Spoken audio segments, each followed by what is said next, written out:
Hi viewers, this is मेरी बाहा Imran and you're watching my YouTube channel. Viewers, सबसे पहले चैनल को सब्सक्राइब करें, वीडियो को लाइक करें, शेयर करें और बेल आइकॉन ऑन करना मत भूलिएगा, क्योंकि आज हमें ज्वाइन किया है इकबाल मंदानी साहब ने और पाकिस्तान से हमें ज्वाइन किया है उस्मान अहमद साहब ने। दोनों ही किस तारुफ के मोहताज हैं। Thank you so much Iqbal sir, thank you so much Usman साहब। आप दोनों के वक्त का बहुत बहुत शुक्रिया। शुक्रिया रिवाहा जी बुलाने का।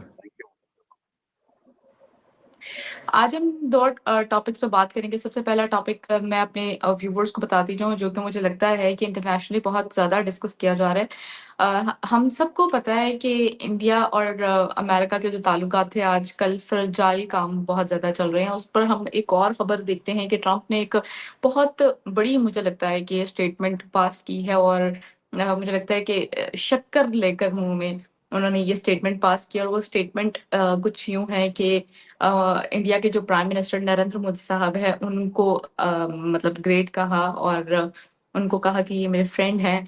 इस तरह की बातें हमारे सामने आ रही हैं एक बहुत लंबे अरसे के बाद। इससे पहले हम देख रहे थे कि इतने अच्छे ताल्लुकात नहीं देखे जा रहे थे, क्योंकि सैंक्शंस लगना और उसके साथ-साथ टैरिफ का 50% जो है वो इम्प्लीमेंटेशन होना, तो इस बात की गवाही है कि दोनों कंट्रीज़ के दरमियान रिलेशन जो है वो अच्छे नहीं चल रहे थे। लेकिन उसके बाद एक शिफ्ट के बाद इस तरह की स्टेटमेंट ट्रंप ने इंडिया के प्राइम मिनिस्टर के लिए की।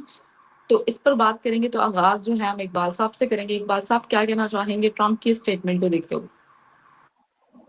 देखिए, ट्रम्प साहब अमेरिका के राष्ट्रपति है। एज ए प्रेसिडेंट मैं एहतराम करता हूँ, लेकिन मैं आपको बता दूं कि इंटरनेशनली ये बात मानी जाती है कि अमेरिका में इस तरह का प्रेसिडेंट आज तक आया नहीं है जो अपने कॉल पर कायम नहीं रहता। पता नहीं, वो सुबह कुछ और होते हैं, दोपहर कुछ और होते हैं, शाम कुछ और होते हैं, रात कुछ और होते हैं।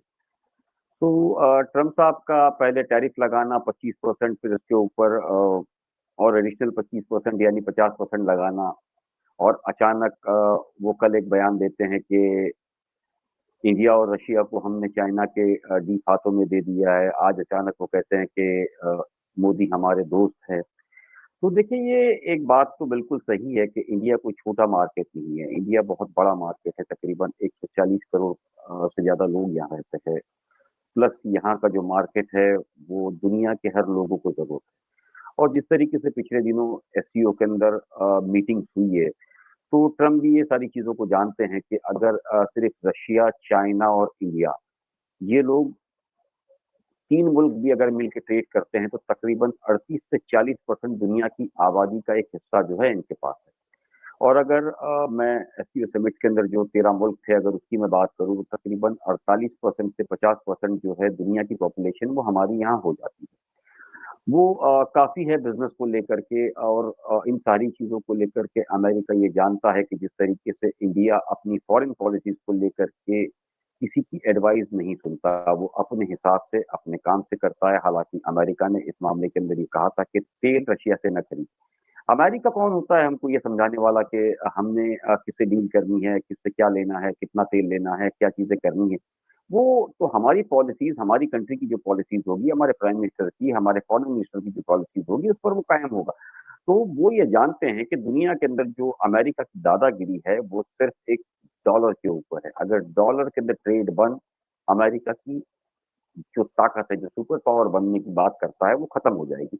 और ये दिन आप देखोगे बहुत करीब है, ये सारी चीज़ें जो मुझे नज़र आ रही है कि यूरोप और अमेरिका जो है वो एक तरीके से जो झूठी दादागिरी करता है, वो धीरे-धीरे करके आप देखोगे कि पूरी तरीके से वो खत्म हो चुकी है। जिस तरीके से China, Russia, North Korea, India, इन सब लोगों ने मिलकर के जो समिट किया है और जिस तरीके से ये मैसेज देने की कोशिश की है, अमेरिका उसे बहुत बड़ी खूबी से समझता है। हालाँकि अगर मैं बात करूँ, तो इंडिया से जो एक्सपोर्ट होता है, वो तकरीबन साढ़े 7 लाख करोड़ के आसपास जो है एक्सपोर्ट अमेरिका होता है। अमेरिका से जो इम्पोर्ट होता है, वो तकरीबन 3 लाख 13 हज़ार करोड़ का होता है। तो इंडिया की जो क्वालिटी, इंडिया का जो माल और जो इंडियंस वहाँ पर है, वो जिस शिद्दत के साथ वो सारी चीज़ों को देखते हैं, अमेरिका को अपना मानते हैं और अमेरिका की पॉलिसीज़ के साथ खड़े रहते हैं, या अमेरिका को आगे ले जाने के अंदर जो सपना डोनाल्ड ट्रंप का था, मेक अमेरिका ग्रेट, उसके अंदर इंडियंस का बहुत बड़ा रोल।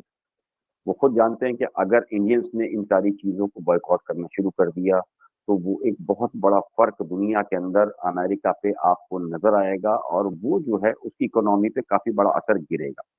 हालाँकि इस मामले के अंदर इंडिया ने पिछले दिनों काफ़ी उनकी शर्तों को माना, उनकी एक एहतराम किया, काफ़ी टैरिफ जो था वो 0% कर दिया। उसके बावजूद जिस तरीके से वो दादागिरी से कराना चाहते हैं और ये काम बताना चाहते हैं कि दुनिया के सुपर पावर है, तो हम आपको बता दें कि इंडिया जो है अपने आप में एक पावरफुल कंट्री है, उसकी पॉलिसीज़ वो जानते हैं कि किस तरीके से हमको काम करना है। हमारे प्रधानमंत्री नरेंद्र मोदी जो है, वो दुनिया के अंदर एक पावरफुल कंट्री के प्राइम मिनिस्टर है, इसमें इनकार नहीं किया जा सकता।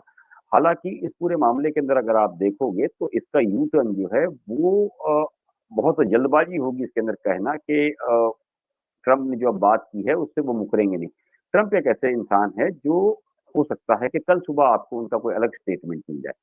तो उनकी अपनी एक कंट्री के अंदर खुद उनकी जो एस्टेब्लिशमेंट है वो भी इन सारी चीज़ों को समझती है कि ट्रम्प की कोई अहमियत नहीं है इस पूरे मामले के अंदर। ट्रम्प जो कहते हैं उस पर वो कायम नहीं रहते। दूसरा एक चीज़ आप देखिएगा कि अमेरिकन और ख़ास करके ट्रम्प की एक पॉलिसीज़ रही है कि जो मुल्क उनके साथ रहता है उसको तबाह करने की कोशिश करते हैं वो।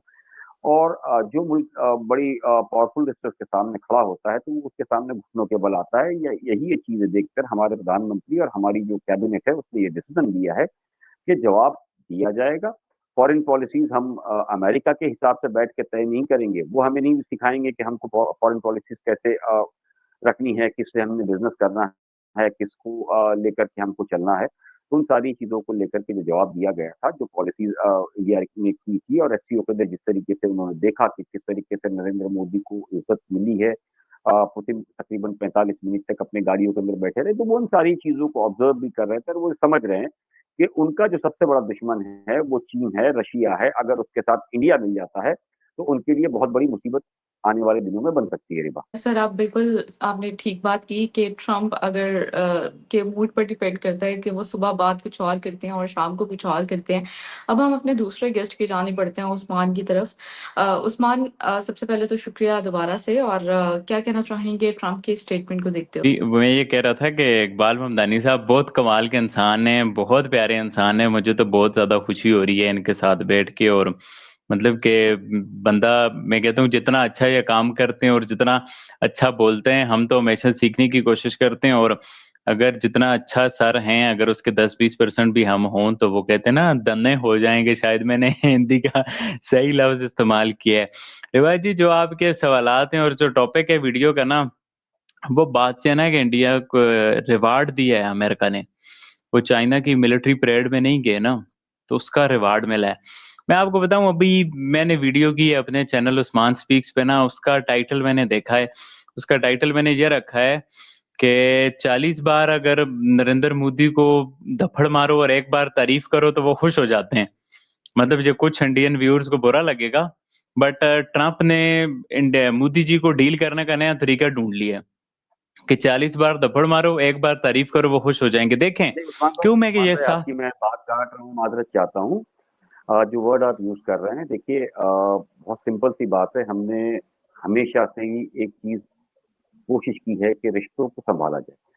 जब ट्रंप ने पिछली बार भी कई ऐसे इल्ज़ाम लगाए थे और उसने ये कहा था कि कई ऑपरेशंस उसने रुकाए हैं, तो हमने कोशिश की कि शायद वो सँभल जाएँगे। जब नहीं सँभले तब जाकर के हमारी तरफ से एक बयान देना पड़ा था कि ट्रंप झूठ बोल रहे हैं। और ये दुनिया के अंदर हर कंट्री जानती है कि ट्रंप जो है वो झूठे इंसान है। और रही प्रधानमंत्री नरेंद्र मोदी की बात, तो मैं फिर आपको बता दूँ, हमारे यहाँ हम एक सिस्टम बहुत अच्छी से जानते हैं कि हम जो मुल्क में रहते हैं ना, तो वहाँ एक चीज़ कही जाती है, अतिथि देवो भव। यानी कि अगर मैं संस्कृत के अंदर बताऊँ कि जो मेहमान होता है वो एहतराम के काबिल होता है, वो बहुत बड़ा दायरा रखता है। तो ट्रंप जो है वो थप्पड़ मारने के लायक नहीं है। ट्रंप की लायकात नहीं है वो नरेंद्र मोदी को या भारत को वो नीचा गिरा सके या थप्पड़ मार सके। क्योंकि खुद ट्रंप जानते हैं कि उनकी ऐसी कई बड़ी कंपनियाँ जो है वो वहाँ उसके अंदर कमांड करने वाले इंडियंस है।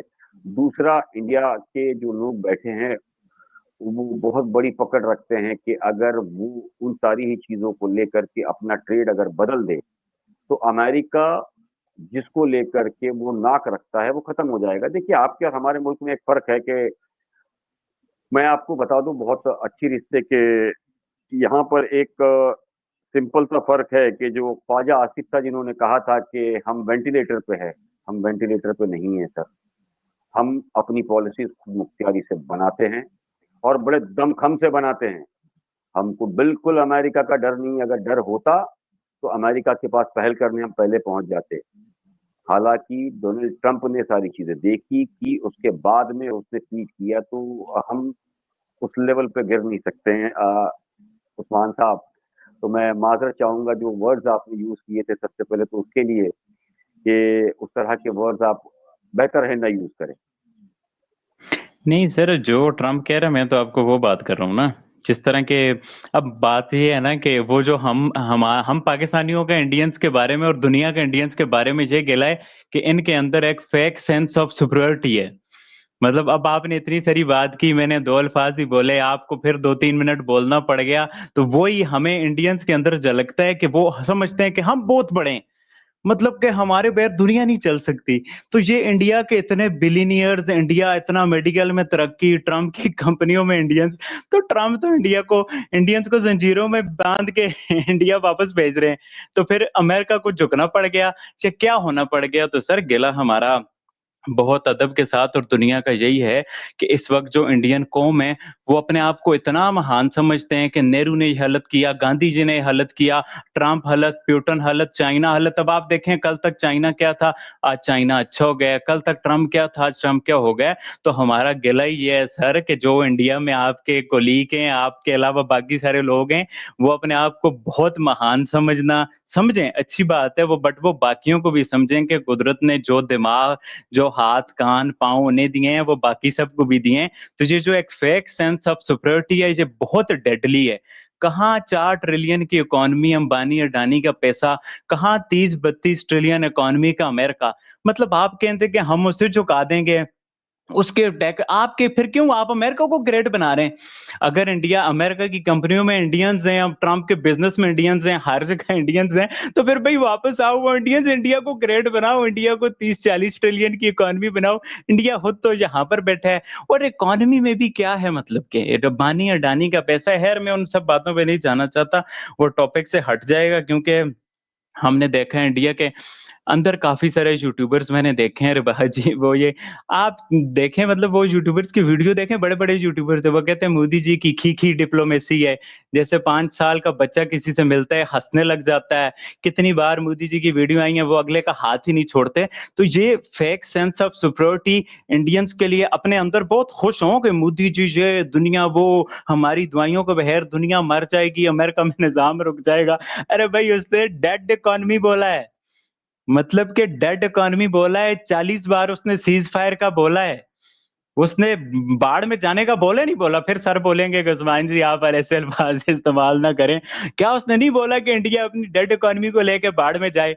अब ये अल्फाज मैं ये कह रहा हूँ रिवाज जी, अब बड़ा मजे का एक तरीका है ना, अब सर ने भी बोला कि ट्रंप ने ऐसा बोला, हमने रिस्पॉन्ड किया। जब ट्रंप, फिर वो बात वही आ जाएगी, जब ट्रंप सख्त अल्फाज इस्तेमाल करता है तो इंडिया का ना foreign minister, foreign secretary, foreign office respond करता है। अब आप चेक करें, और जब ट्रंप तारीफ करता है तो मोदी जी चुटकी से पहले रिप्लाई करने लग जाते हैं।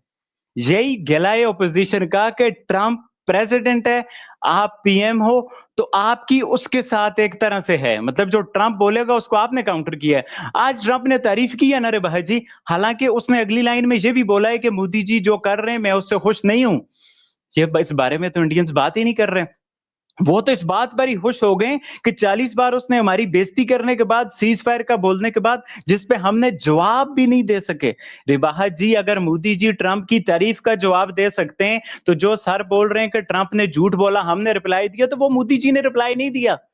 तो ये एक बड़ी फेक सेंस ऑफ सुपरियरिटी है। बहरहाल मैं और बातों पर आऊंगा रिबाहा जी, जो ट्रंप की वो और बातें, और जो जिस तरह का पहले सर ने बातें की कि इंडिया पावरफुल कंट्री, तो सर मतलब कि मुझे तो इंडिया की पावर और इंडिया के लोगों को इंडिया की पावर तो नजर नहीं आती। मैं काफी सारे लोगों को देखता हूँ कि मतलब कि मुझे तो माजरत के साथ कुछ इंडिया इंडिया की क्या पावर है भाई जी, मुझे आप बताएं ना। मतलब इंडिया की क्या फॉरेन पॉलिसी है, मुझे बताएं। इंडिया का कौन दोस्त है? क्या अमेरिका इंडिया का दोस्त है जो 40 बार सीज फायर पे एक्सपोज करता है, डेड इकोनॉमी बोलता है, बाढ़ में जाओ का बोलता है? और इंडिया, ट्रंप ने क्या अपने ट्वीट में नहीं बोला कि इंडिया ने हमें 0% टैरिफ ऑफर किए हैं? अभी भी नेगोशिएशंस चल रही हैं। तो मतलब कि ये क्या है, मतलब कि एक तरफ आप ये बातें करते हैं, दूसरी तरफ आप उन सारी बातों को देखें। तो मुझे तो रिबाहा जी, मैं इस वक़्त सर से ये जानना चाहता हूँ कि इंडिया की फ़ॉरेन पॉलिसी क्या है? इंडिया का कौन दोस्त है? मतलब कि क्या ट्रंप दोस्त है, अमेरिका दोस्त है इंडिया का, जिसने जो कुछ किया वो दुनिया के सामने, ट्रंप ने जहाज़ों की बात की, क्या मोदी जी ये बातें करेंगे डेड इकोनॉमी और जहाज़ों वाली बात और बाढ़ में जाओ वाली बात, क्या ये करेंगे? बिल्कुल भी नहीं करेंगे। या वो चाइना, जिसका ये कल तक मज़ाक उड़ाते थे, उसके वो कोरोना वायरस को वो हॉर्न वायरस बोलते थे और क्या-क्या कुछ गोदी मीडिया करता था। आज वो शी जिनपिंग के लग गए हैं उनके अंतभगत। और प्यूटन के साथ आप देखें, क्या दुनिया ये नहीं कह रही कि भाई जो रशिया-यूक्रेन वार है उसमें मोदी जी फ्यूल कर रहे हैं रशिया को। अरे वाह जी, ये बस सारी बातों का निचोड़ जो है ना, हम ये जो इंडियंस हैं ना, हमारे भाई, प्यारे भाई, हमें इनसे बहुत प्यार है, बहुत अच्छा हमारा इनके लिए, बट एक फेक सेंस ऑफ सुपरियॉरिटी जो होती है ना, वो बड़ी डेंजरस है। आप मुझे बताएं, इंसानों की तरक्की में इंडिया कहाँ है? अस्पतालों में हमें तो ये कहते हैं हम बेकारी, हम फलाना, आपसे अच्छे। ख्वाजा आसिफ की स्टेटमेंट इन्होंने बता दी। आप राहुल गांधी की भी मैं आपको 10 स्टेटमेंटें बता दूं, जिस तरह से वो बातें कर रहे हैं कि इंडिया किस नहज पे खड़ा हुआ है, किस तरह से क्या बेहतर हुआ है इंडिया में। मैं ये पूछना चाहता हूँ रिबाहा जी, सर मुझे बताएं कि इंडिया का इंफ्रास्ट्रक्चर बेहतर हो गया है, इंडिया के अस्पताल बेहतर हो गए, इंडिया का अदालतें बेहतर हो गई हैं, इंडिया में लड़कियों का रेप करने की शरह नीचे आई है जो ऊपर की है, इंडिया में टूरिज्म कम हो रहा है ज्यादा हो रहा है, इंडिया में वुमेन सेफ्टी कम हो रही है ज्यादा हो रही है, रिलीजियस इंटॉलरेंस कम हो रही है ज्यादा हो रही है। एक महाशरे में तरक्की करने के लिए जो चीजें होती हैं वो मोदी जी के आने के बाद डिक्लाइन जा रही हैं। आप मोदी जी की प्रोफाइल जाके देखें, आप इंस्टा खोलें, ट्विटर खोलें, फेसबुक खोलें, नीचे वोट चोरी का एक पूरा बोरी खुली हुई है। और अभी राहुल गांधी जी कह रहे हैं वो एक और बड़ा बम आने वाला है। वो प्राइम मिनिस्टर जो धांधली करके आया, अवाम ने उसको सेलेक्ट नहीं किया। तो मतलब कि इट्स जस्ट लाइक, बहुत हंसी आती है। मतलब एक फेक सेंस ऑफ सुपरियरिटी के कसीदे जब इंडियंस सुनाते हैं तो बड़ा दुख होता है। मतलब कि हम और इंडियंस में कुछ फर्क नहीं है रे भाई जी, माजरत के साथ। इकबाल साहब, आप उस्मान की बातों को भी काउंटर कर सकते हैं। मुझे लगता है कि किसी को जी, पर्सनल अटैक नहीं करना चाहिए और नहीं, नहीं, नहीं, बिल्कुल, हमें बिल्कुल, सबकी बिल्कुल। रिस्पेक्ट मैं का ख्याल रखना चाहिए और नहीं, नहीं, मैं उस्मान साहब की बातों पर ही आता हूँ, क्योंकि उस्मान साहब एक ने जिस एक तरीके से सवाल, कहा कि इकबाल साहब आप मुझे सुन सकते हैं? सिर्फ एक सवाल भी मैं जी, ऐड बोलिए। करना चाहूँगी। फ्लड की जो सिचुएशन है उस पर आप क्या कहना चाहेंगे? अवाम को किस तरह अपने आप को सेव करना चाहिए, ये भी बताइएगा। Over to you sir. रिबा फ्लड पर हम आते हैं, उससे पहले तो मैं उस्मान साहब की बात करना चाहूँगा। जिस तरह उस्मान साहब ने अभी कहा कि डोनाल्ड ट्रंप दुनिया के सबसे ताकतवर इंसान, 30-35 ट्रिलियन डॉलर की इकोनॉमी, वो इकोनॉमी इतनी बड़ी होने के बाद जिस इंडिया को वो डेथ इकोनॉमी बताते हैं, वो अब वो वहाँ के प्राइम मिनिस्टर की तारीफ करते हैं, यानी कि उनके थूक करके उनका चाटना हुआ सबसे बड़ी बात। कि ठीक है, हम बहुत कमजोर अगर है, तो मुझे नहीं लगता है कि डोनाल्ड ट्रंप को इतनी फिक्र होनी चाहिए हमारी। और जिस तरीके से अभी इन्होंने कहा कि डोनाल्ड ट्रंप ने तकरीबन 40 बार कहा, उसको लेकर के लोकसभा के अंदर भी हमारे यहाँ पर ये बहस हुई थी और साफ तौर पे कहा गया था कि डोनाल्ड ट्रंप जो है वो झूठ बोलते हैं। दूसरी बात मैं आपको बता दूं कि डिप्लोमेसी के अंदर कौन दोस्त कौन दुश्मन, ये वक्त पर होता है कि किससे हमारी फॉरेन पॉलिसीज क्या बेहतर होगी, कैसे होगी, कितने होगी। दूसरी बात आपने कहा कि राहुल गांधी का, तो राहुल गांधी तो हमारे यहाँ जिस तरीके से ऑपोजिशन लीडर होते हुए बात करने की ताकत रखते हैं, आपके यहाँ ऑपोजिशन के अंदर ताकत है क्या बात करने की? 17 सीटों वाले लोग जो है वो सरकार बना करके बैठे हुए हैं। हाँ, गाड़ियों के अंदर डिक्कियों में छुप करके आर्मी ऑफिसर से मिलने जाया करते थे सरकार बनाने के लिए। मान साहब, ये सब बेकार और फालतू बातें हैं। मुझे ऐसा लगता है कि आप लोग एक बार थोड़ा सा झुक करके देखिए कि क्या क्या चीजें हैं। देखिए, आपके प्रधानमंत्री खुद जब जाते हैं तो शहबाज शरीफ का एक स्टेटमेंट होगा, आपको याद होगा कि मैं जहां जाता हूं तो लोग समझते हैं मैं मांगने आ गया हूँ। मांगने आ नहीं गए, हालात ऐसे उन्होंने किए कि हर जगह से पैसे लिए हैं, जिसको लेकर के लगातार, चाहे वो वॉर की सूरत में हो, चाहे इकोनॉमी की सूरत में हो, हर जगह पर इस तरह के हालात को लेकर के चीजें आज तक पेश की गई है। और आप पूरी तरीके से आप देखिए इस पूरे मामले के अंदर कि आज भी जहां 17 सीट के लोग जो है वो जी हुजूरी करके मुल्क में सरकार चला रहे हैं, वहीं पर अगर मैं कल की बात करूं, अलीमा खानम जो गई थी अपने भाई से मिलने के लिए, वहां उस पर अंडा फेंका गया, जिसके अंदर कुछ सफेद कपड़े के लोग मौजूद थे, एक औरत जो है वो बुर्का पहने हुए या मतलब नकाब लगा करके वहां अंडा फेंक के भागती है, तो वही आर्मी के लोग, डिफेंस के लोग उसे बचाते हैं, गाड़ी में ले जाते हैं। तो आप मुझे बताइए कि आपके यहाँ जो हुक्मरान है उसकी ताकत तो है ही नहीं। आप इंडिया की बात कर रहे हैं, मुझे लगता है कि एक इमरान खान जो है वो इतनी बड़ी मुसीबत बन गया है कि डिफेंस की ताकत नहीं है, आपके एस्टेब्लिशमेंट की ताकत नहीं है कि उससे निपट सके, हमसे निपटने की आप बात कर रहे हैं।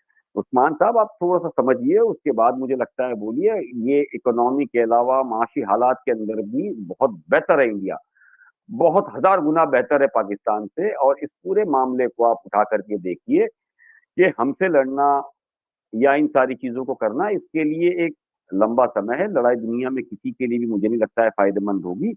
तो जितनी भी पॉलिसीज होती है वो पॉलिसीज सरकार बनाती है। हमारे यहाँ एक बड़ा फर्क है। दूसरा, हमारे यहाँ ऑपोजिशन को बात करने की ताकत है, हमारे यहाँ अदालतें फ्री है, वो अपने फेयर जजमेंट देती है। हमारे यहाँ फाइज का काजी फाइज ईसा जैसे लोग मौजूद नहीं है, हमारे पास आशिम मुनीर जैसे जनरल बाजवा जैसे लोग मौजूद नहीं है कि जो वो डिक्टेटरशिप हमसे कर सके और ये बताए कि वहाँ की जो हुकूमत है वो काम करती है। हमारे यहाँ जो हुकूमत करती है वो खुल कर करती है, ओपोजिशन जो करता है खुल के करता है। अदालतों को पावर है बात करने का, अदालतें अगर सरकार गलत है तब भी उसका फैसला सुनाने की ताकत रखती है। तो ये जो चीजें पैदा करने में अभी आप लोगों के वहाँ काफी कई साल लग जाएंगे उस्मान साहब।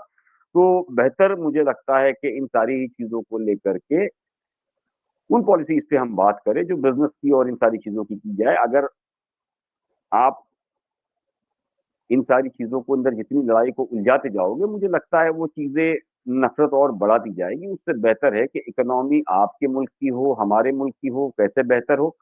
दूसरी बड़ी बात मैं आपको फिर समझा दूं कि अमेरिका आपको लगता है कि पाकिस्तान का या इंडिया का दोस्त है, तो वो कभी किसी का दोस्त नहीं। वो हमेशा अपने मफाद को लेकर के जीता आया है और जीता रहेगा।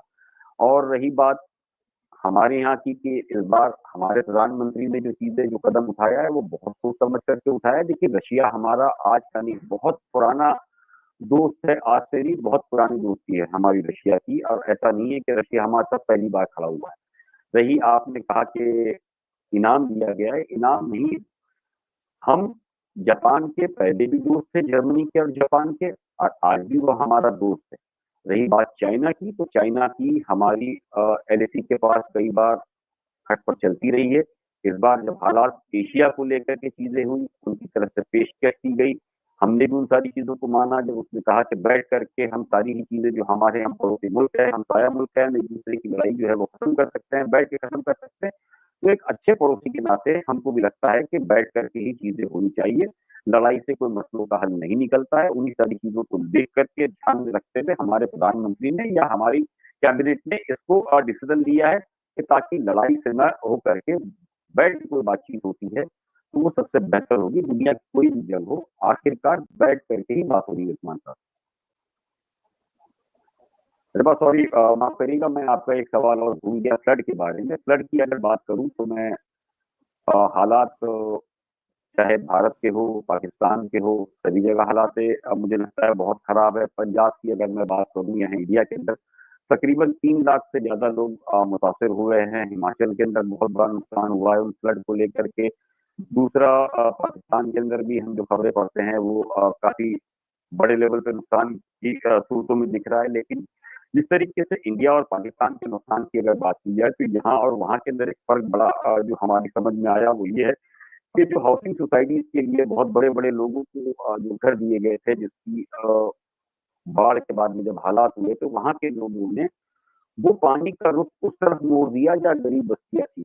जो सोसाइटीज बनाई गई है, जो हमने देखा, जो हमने पढ़ा, वो ये है कि वो रिवर के निचले स्तर पर बनाई गई थी और उसके अंदर सरकार के मिनिस्टर लेवल के और इस तरह के पावरफुल लोगों को वो सोसाइटीज दी गई थी, जिसके अंदर वो अपने आप को बचाने के लिए जो नुकसान हुआ है वो आम गरीब आदमी का हुआ है। वहीं जैसे आज अगर मैं इंडिया की बात करूं तो इंडिया के अंदर जो सूरत फ्लड को लेकर के है वो बहुत बुरी है। हालांकि सरकार इस पूरे मामले पर निगाह बना करके लोगों को निकालने की कोशिश कर रही है। वहीं पड़ोस में अफगानिस्तान है जहां पर अर्थक्वेक आया था, वहां पर अब शुरुआत के दिनों में हमने कहा था 800, लेकिन अभी वो 3000 से ज्यादा जान जो है वहां चली गई है।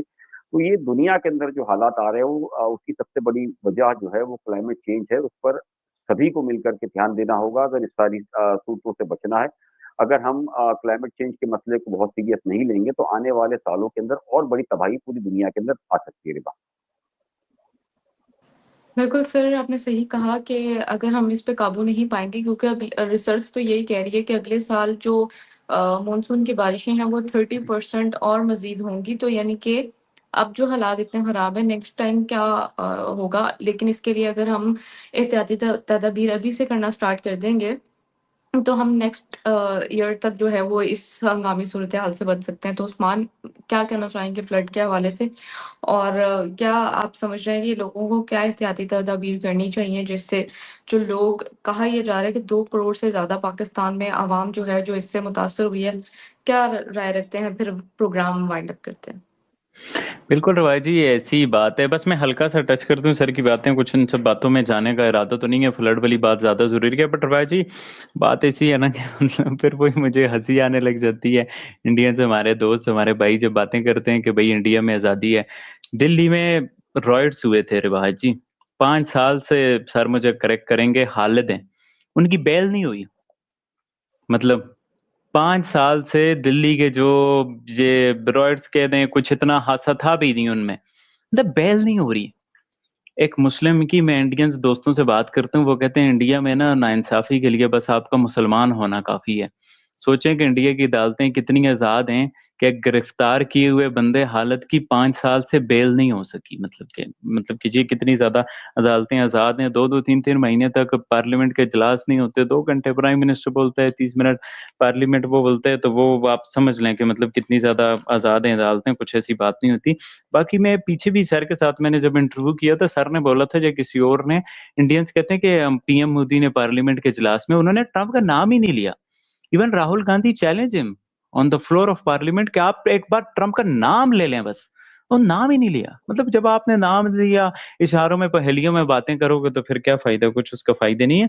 बाकी इकोनॉमी की बहुत बातें होती हैं। रिबाज जी, हमारी ना मसला ये है ना कि हमारी इकोनॉमी डॉक्यूमेंटेड नहीं है। आप देखें, बलूचिस्तान डॉक्यूमेंटेड नहीं है। ईरान के साथ वो बॉर्डर इशू, अफगानिस्तान के साथ बॉर्डर इशू की वजह से ना चीजें डॉक्यूमेंटेड नहीं है। आपको भी पता है, केपी, गिलगित, आजाद कश्मीर, ये चीजें उतनी डॉक्यूमेंटेड नहीं है। अगर ये सब मिला लें, हमारी 1 ट्रिलियन की इकोनॉमी बनती है। इंडिया की 4 ट्रिलियन की इकोनॉमी है, 4 गुना ज्यादा आबादी है। मैं वो बात जो बार बार करता हूँ ना कि हमारे और इंडिया में फर्क नहीं है। इंडिया के पीछे कबड्डी की टीम आई थी, पीछे इंडिया के एक पंजाबी सिंगर आए थे, वो पाकिस्तान के रोडों को देख के हैरान हो रहे थे कि यार इतनी अच्छी मोटरवे। आपने भी वो इंटरव्यू देखा होगा यूट्यूब पे, नहीं तो आपको मैं भिजवा दूंगा। इंडिया से सिख आते हैं, करतारपुर आते हैं, बाकी अपने, वो पाकिस्तान की मोटरवे देख के हैरान हो जाते हैं। तो मतलब कितनी अच्छी इकोनॉमी, इतना सब कुछ, तो वो तारीफें तो पाकिस्तान के मोटरवे की कर रहे हैं, पाकिस्तान के रोडों की कर रहे हैं। इतने सारे सिख हैं, वो आते हैं, मैं उनसे मिलता हूँ। बाकी सारे लोग, मेरे बाहर जी भी मिली होंगी। बाकी उन्होंने, सर ने बोला, जंग चंग सर, पूरी दुनिया ने पाकिस्तान की तारीफ की है कि पाकिस्तान ने 7 जहाज गिराए, पूरी दुनिया ने पाकिस्तान के आर्टिकल छापे। जो इंडिया ने S-400 की वो बचाने के लिए इज्जत, जो प्यूटन के कहने पे वो एक फजूल सा दावा किया, 2-3 महीने बाद दुनिया ने उसकी कोई क्रेडिबिलिटी नहीं देखी और दुनिया ने उसे रिजेक्ट किया। कोई किसी मीडिया आउटलेट ने ये नहीं छापा कि इंडिया ने S-400 से पाकिस्तान के जहाज मारे। कोई even, not even a single media ने इसको वो किए, क्योंकि क्रेडिबिलिटी नहीं थी। पाकिस्तान वाले काफी रिपोर्ट हुए। तो बहरहाल, और दूसरा जो बुशरा बीबी वाला है ना, वो तो अलीमा खान वाला, वो जो है, वो बुशरा बीबी ने कह दिया कि जिसने खुद कराया है।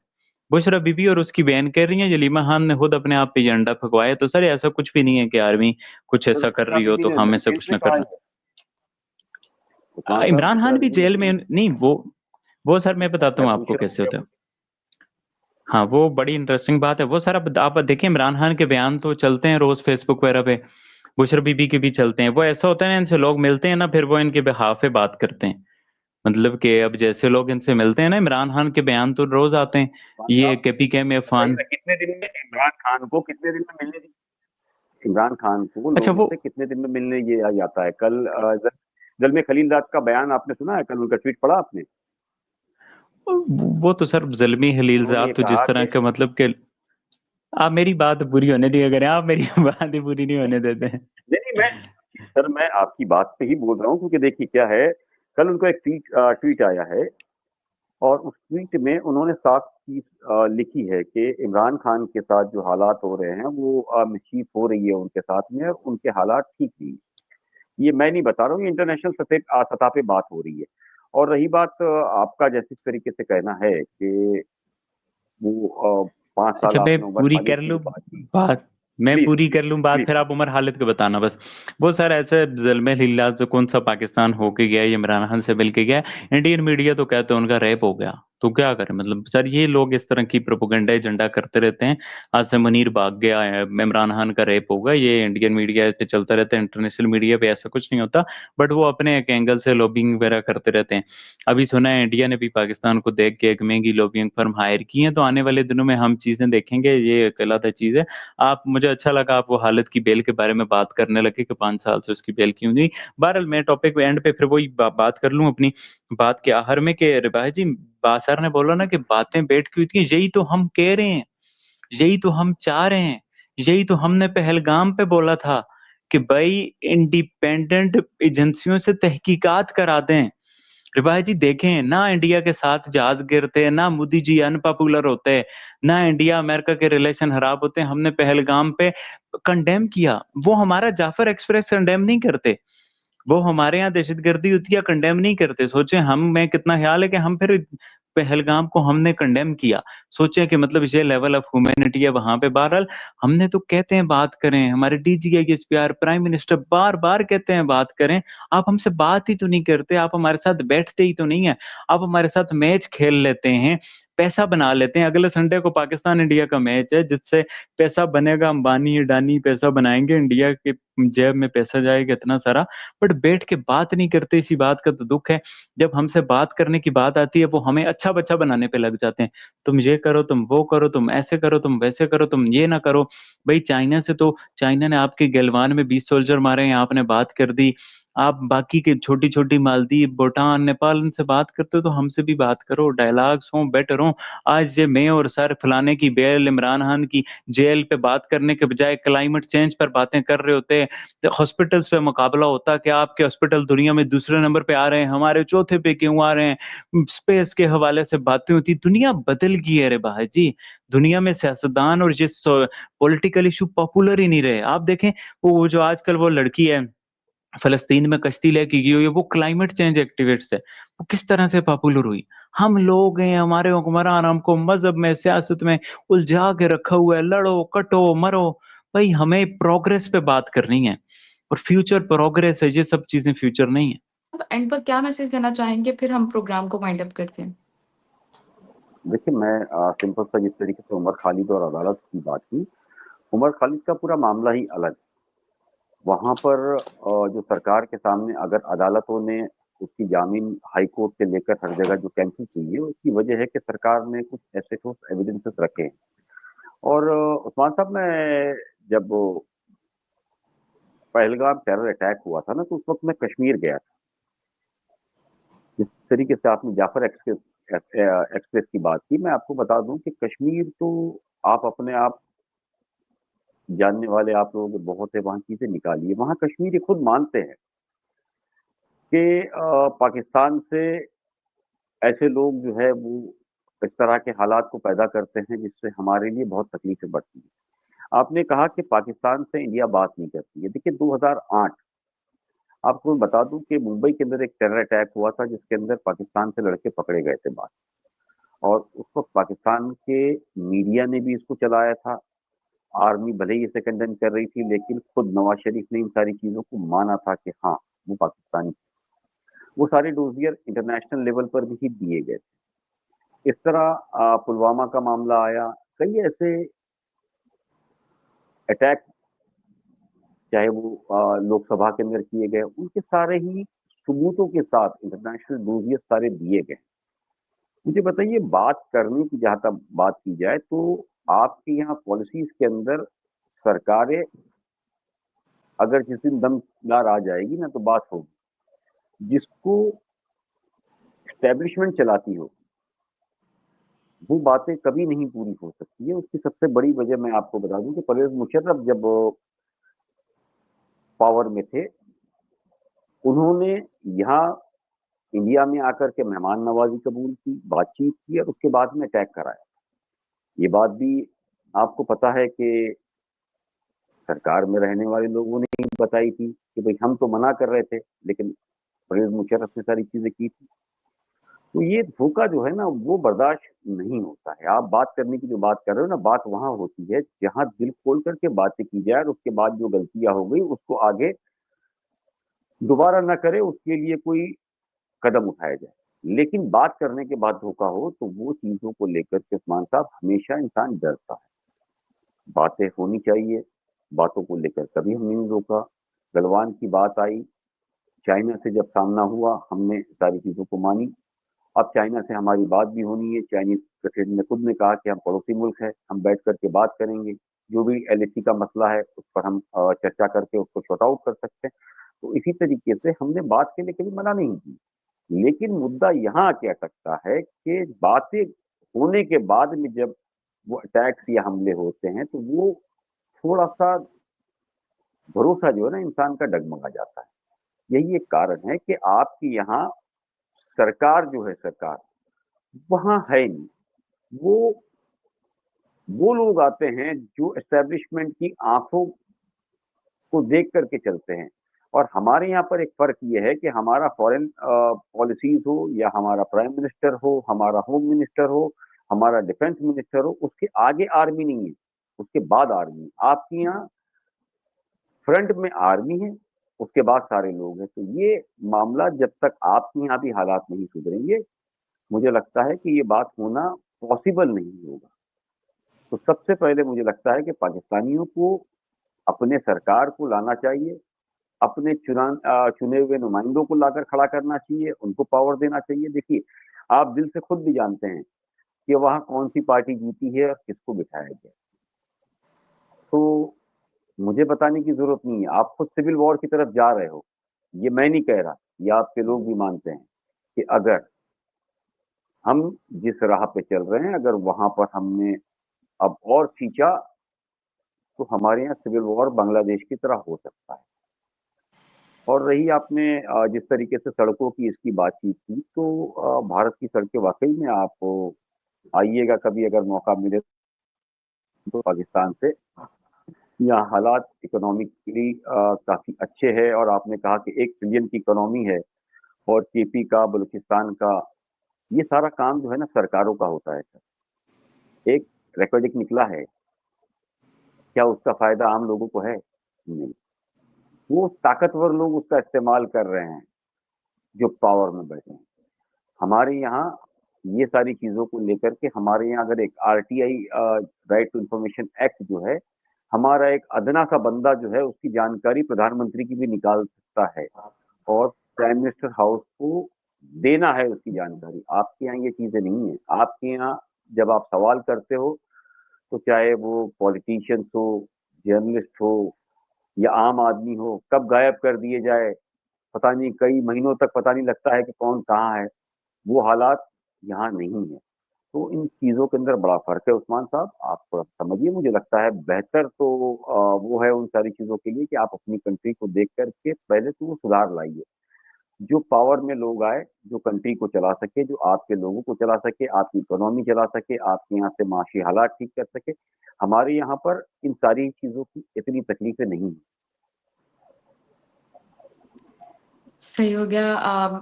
और सर यहाँ पर कैंप्स बनाए गए हैं हर इलाके में, हर एरिया में बेसिकली, जो फ्लड के लिए जो डोनेशन होती है वो उन तक पहुँचा रहे हैं।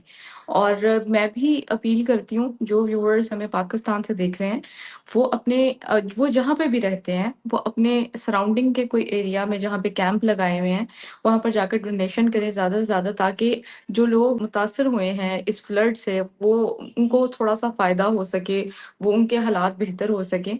तो मेरी यही अपील है। Thank you so much Iqbal साहब, आपने बड़ा अच्छा मैसेज दिया। और उस्मान, आपका भी वक़्त का बहुत-बहुत शुक्रिया कि आपने हमारे व्यूअर्स के लिए टाइम निकाला। व्यूअर्स अपनी कीमती राय का इज़हार कमेंट सेक्शन में ज़रूर कीजिएगा। नेक्स्ट प्रोग्राम तक के लिए हमें दें इजाज़त। Thank you so much.